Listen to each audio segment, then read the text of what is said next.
Amputated Baptist Podcast, we gather around to talk theology, politics, and the sweet banjo sound. Kevin Thompson leads the way, teacher and preacher too. With a men's quartet, the harmonies ring true. Gather around the mic, let's find our way, singing praises, strumming banjo strings all day.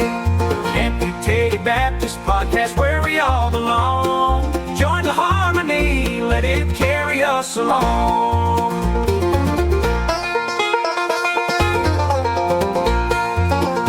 With a passion for faith and a banjo by our side, we don't deep, we don't hide, we take it all in stride.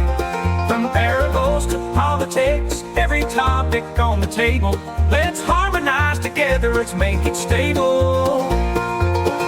In the chord progressions, we find our peace, singing praises, strumming banjo strings all day. Amputated Baptist Podcast, where we all belong. Join the harmony, let it carry us along. Theology, politics, and a little bit of banjo. You're listening to the Amputated Baptist Podcast.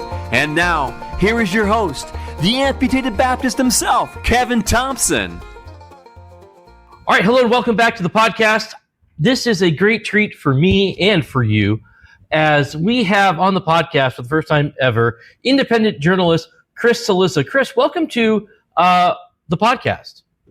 Thank you for having me. And Chris, you are by far my favorite independent journalist.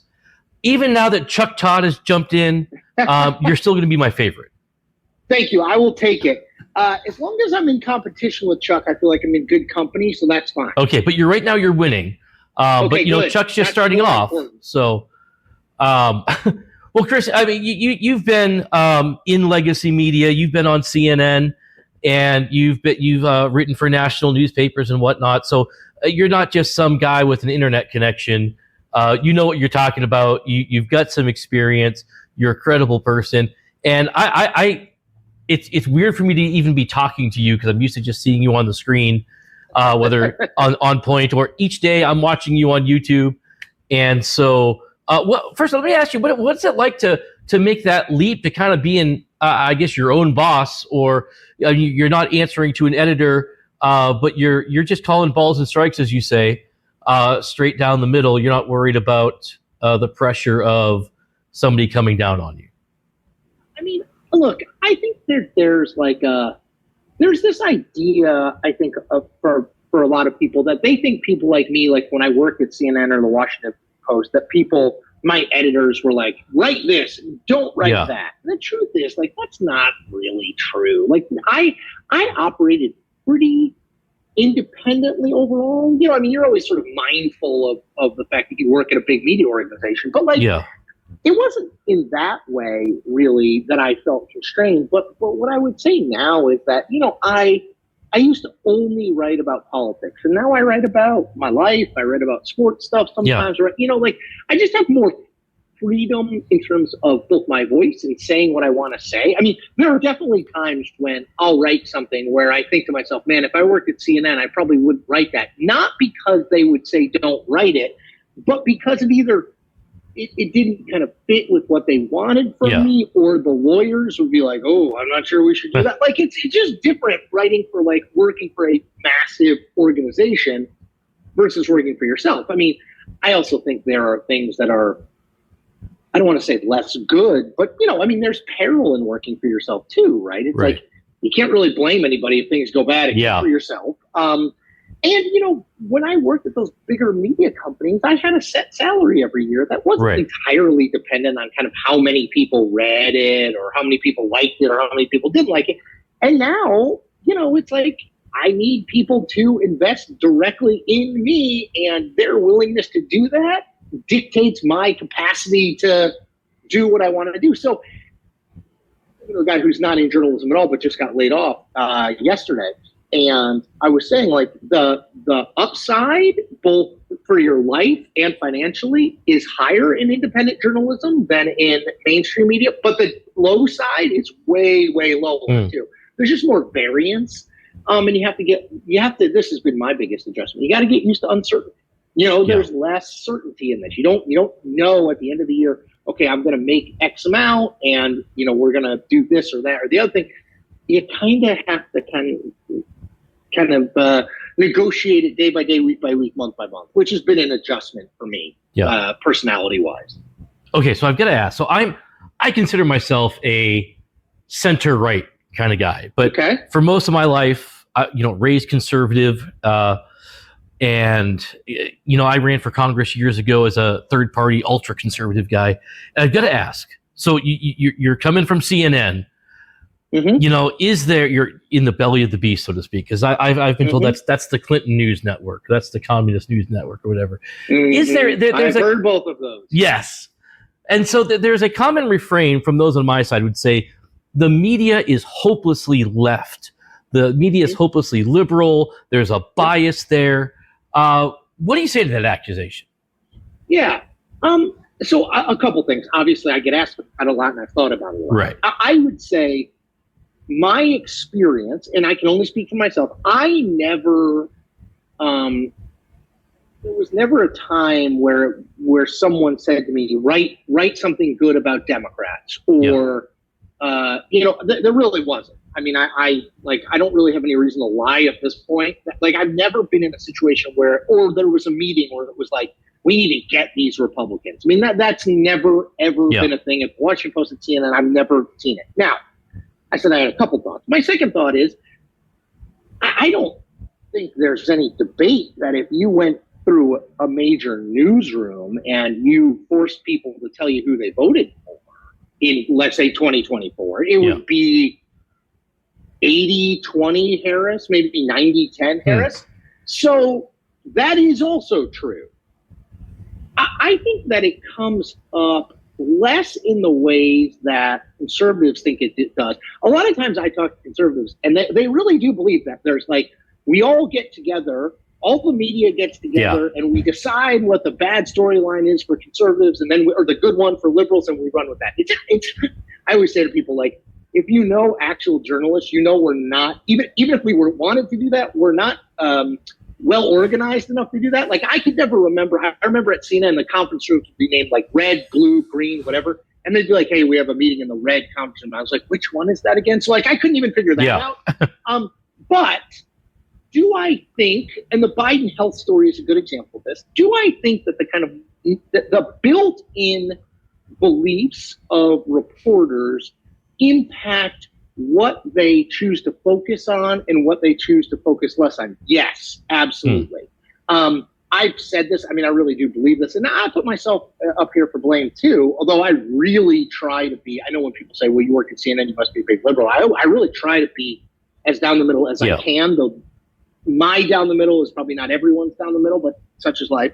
I think that a lot of reporters were more willing to give the Biden team the benefit of the doubt on his health, so take their word for it, because they're more favorably inclined to kind of believe that Democrats are more honest. And I will say in this situation, I think if you do an honesty tracker, Joe Biden probably told the truth more times than Donald Trump did. I mean, Donald Trump doesn't tell the truth. Right. But if Donald Trump had been in that same situation where there were a majority of the public thought for over a year that he was too old, and there were questions about whether he could do the job, and his staff was hiding him from media interviews, from public appearances, I think there would have been more pointed and more consistent questioning of him and the administration. So again, it's I think the bias, or the way the bias and I do think there is bias, because I think, look, most people who cover politics have political opinions. Right. Most of them vote. I don't vote, but most of them vote. And I think it's this kind of standing in public, coordinating bias of let's get the conservatives. I think it is a much more subtle kind of what stories do they latch onto? How long do they stay latched onto it? What kind of questions do they ask? Whose word do they take for it? Who do they trust? Who they don't? it's just a little bit more complex. It doesn't mean that, again, 80 to 90% of journalists who vote, political journalists who voted in this election, voted for Kamala Harris. Like, that's a fact. Yeah. And if it was 80, 90% the other way, liberals would bitch about it. And I think would probably be somewhat justified. So I don't try to say it doesn't exist. I just say I think you have to acknowledge it and like how do we work to be as fair as possible? Because most journalists I know, honestly, whatever their personal politics are, they're mostly focused on like trying to get it right. They're not like I always say to people, I've gotten a bunch of stuff wrong in my life, but it was a sin, not of commission, but of omission. I missed something. I wasn't like, okay, I'm going to get Ron DeSantis, so let me write something that's really negative about Ron DeSantis. It was like, oh, I didn't know that fact, or I misinterpreted something someone told me, or I just analyzed the situation wrong. I just think it's less malicious than conservatives make it out to be, which doesn't mean it doesn't exist. It just means it might be a little less plotting and strategic. Let me ask you this, because I'm curious, and I want to get back to Biden in a second, but sure. I've always had this thought. It seems to me, I'm a never Trump guy. I consider myself a conservative, but a never Trump conservative. Mm-hmm. And so I try to play fair. I try to look at both sides of an issue. Mm-hmm.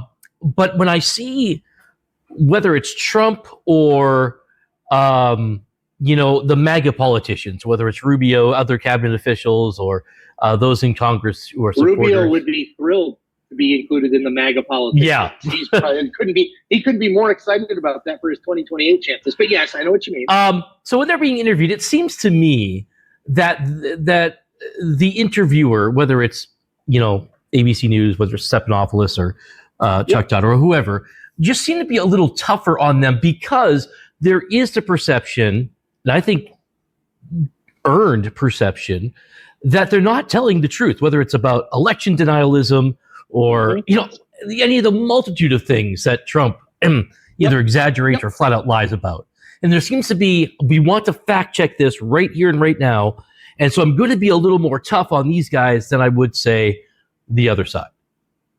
So that's a hard one, right? Because I think you address the problem with it, which is like Donald Trump said 30,000+ things that were false or misleading as president of the United States over a 4-year period. Now, I guess you could say, well, the Washington Post is the one who kept count and they're part of the liberal media. Okay. Like I agree. If that's what you believe, you're not going to listen to what I say next anyway. So that's fine.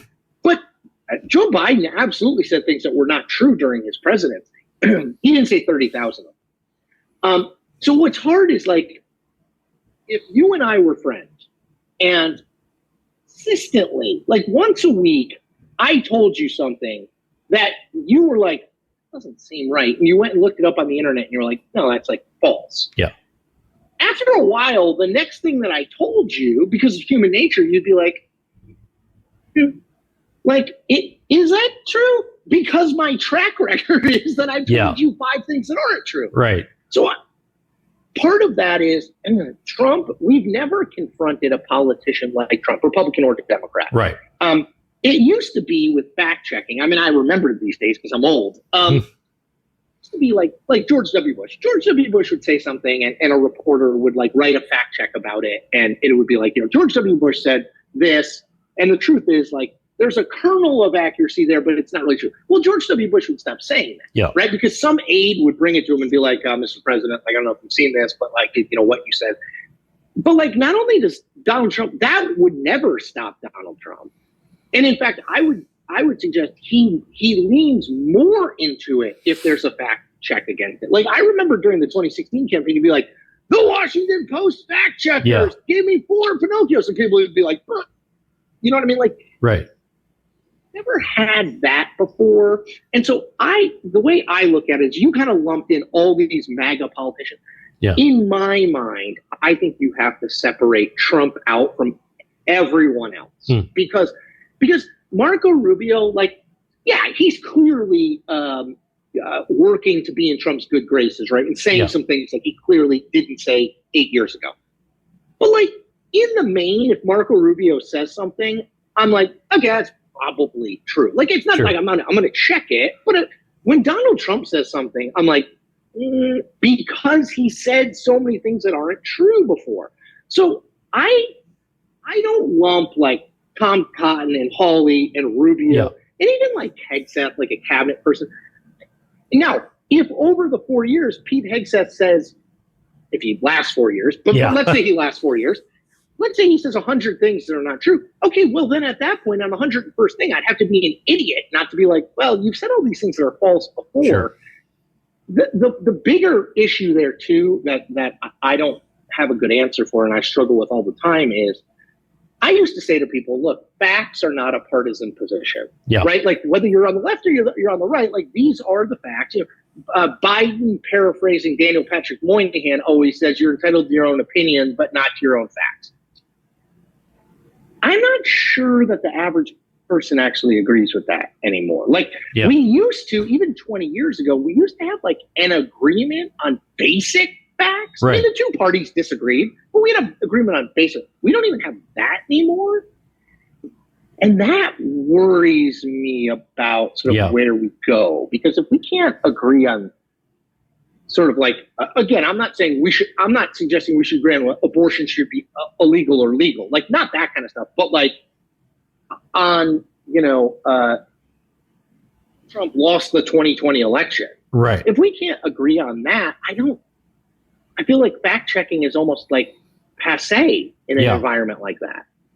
Sorry, long answer to a question. That's great. I've spent so much time. I mean, the thing that I come back to over and over again with a lot of these questions is people like to make them seem simple. And I always say, like, I'm not trying to suggest that you're wrong in your view. I just want you to understand that I think it's more complex, whether you're coming at it from the right or the left. Like, I try to think through these things, whether it's about Biden's health, Trump's sort of prevarications. Like, I try to think through these things and admit if I screw up and try to do better. And I think a lot of people just like to say, like, it's either black or it's white. It's X or it's Y. And I'm like, a lot of times there's not an easy answer. That's why we debate it. Yeah. Let me ask you about Joe Biden. Because you were one of the first major media moguls. I don't know, reporters. I wish I was a media mogul. In my eyes, you are. I was a media mogul. So you were one of the first to come out and say, listen, maybe I didn't cover this the way I should have, or as much as I should have when this news broke. Jake Tapper's got his book coming out next week, Original Sin, and everyone's talking about this now. So I'm curious, and you faced a lot of backlash when you came out and said that. Now that you're learning more, do you feel, well, number one, was there a cover-up? And number two, as a journalist, do you feel, I don't want to say betrayed, because there's always that, there's a tension between the person covering the news and the people making the news, and you always want to have some level of distrust. But was there something personal that I was like, wow, I couldn't believe, maybe I fell for this, maybe there was more of a massive cover-up than I had thought? I mean, let me say one thing about the relationship between the media and the people they cover. I think it should be adversarial. Yeah. It doesn't have to be adversarial at all times. It doesn't mean you have to constantly be fighting one another, but it should not be friendly. We just want different things. Like I'm solving for transparency, context, fact checking, and trying to make sense of things that they're doing and why they're doing it. They're not necessarily always solving for that, Democrats or Republicans. With Biden, I continue to not believe. Okay, so this gets back to the complexity of some of these arguments. So I think a lot of people on the right say something like this. Of course it was a cover-up by the media and the Biden people, because look at him. Yeah. He's old. He moves slowly. He looks somewhat doddering during public appearances, etc. And I get that viewpoint. But to me, that's like, okay, I get that you think that. Totally fair. To me, there's a difference between you thinking that or you on X saying, there's dementia, and a media outlet reporting that Joe Biden is in mental decline. And that bar, the second bar, is much higher, and I think should be much higher, because it would be like, this is a fact. Like, he has a Parkinson's diagnosis. He has a dementia diagnosis. By the way, I say the same thing to liberals who scream about Donald Trump having dementia. I'm like, well, It's the same problem. It's like, you can say it, but there's no proof of it. So, yes, did he look old? Yes. Did I think he was too old to run for a second term? Definitely. Was I still too willing to kind of accept he's old, but he's doing just fine. And like, yeah, he has a bad moment every once in a while, but yes, clearly. So like, I think those things can all be true at the same time. I buy the media cover-up thing. I just don't. I've not seen, and I've worked in these places, and again, this goes back to where we started. I have not seen evidence that there was some like attempt to the evidence that people provide to me that there was a media cover-up is just look at him and he looked old. And I grant that he looked old, but again, it's not the same thing as CNN saying Joe Biden is in mental decline. That's I think it should be, and it was a high bar. Now, if we had asked more questions, have we gotten to the point where we could say that definitively? Maybe. I mean, again, I'm not a doctor, but maybe. Right. So I don't know. I'm not a big believer in just kind of like letting the media off, but I'm also, I think the media makes a very convenient scapegoat for both parties. And they use it a lot. And some of the criticism is justified, but I don't think all of it is. Yeah. Well, Chris, I want to thank you for coming on here, because I want to be cognizant of your time and in my time as well. Let me say one quick word about your book, Power Players. I read that with my son. I'm a politics guy. I'm not a sports guy. He's a sports guy, though. And we would listen to it. Actually, we got the audio version. We would listen to it in the car together. It gave us a lot of some bonding time. So thank you for that.